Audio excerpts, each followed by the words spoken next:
Pada 6 Oktober 1951, Jenny bersama isterinya Lady Jenny dan setiausaha sulit, DJ Staples bertolak dari Kuala Lumpur ke Bukit Fraser pada jam 10.45 pagi, iaitu seperti mana yang dijadualkan. Namun setibanya di Selikoh di sebatang jalan antara Kuala Kubu Baru dan Pahang yang dikenali sebagai Degib, mereka diserang hendap. Sir Henry Gurney cuba melindungi isteri dan pemandu beliau sehingga telah mengorbankan nyawa beliau.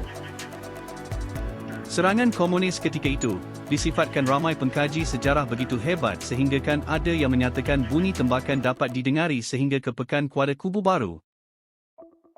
Menurut pakar pengkaji sejarah tempatan iaitu Abdul Rahim Nur Muhammad, menyatakan agak pelik untuk diterima akal serangan yang begitu dahsyat hanya membunuh Jenny sementara anggota polis pengiringnya hanya cedera. Motif sebenar Gurney dibunuh adalah kerana pengumuman pelaksanaan rancangan BRICS olehnya pada pertengahan Disember 1950 yang menyebabkan komunis ingin membalas dendam. Pembunuhan ini dirancang awal oleh komunis dan mereka telah lama berkampung di kawasan lereng bukit dan hutan sekitar Jalan Kuala Kubu Baru ke Pahang. Ini kerana mereka tahu Gurney akan pergi bermesyuarat di Bukit Fraser. Sebab itu hanya Gurney menjadi sasaran utama. Rolls-Royce dinaiki Gurney diakui sebagai kereta yang sangat lasah dan kuat, namun jika dihujani peluru yang berterusan ia tidak mampu menghalang dan menyelamatkan Gurney dan isteri.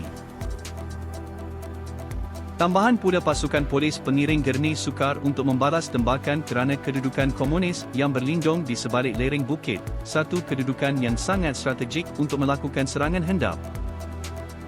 Gurney telah keluar dari keretanya. Tindakan Jenny keluar menarik perhatian serangan tembakan terhadap kereta itu ke arahnya menyebabkan isteri dan setiausahanya yang masih berada dalam kenderaan terbabit terselamat daripada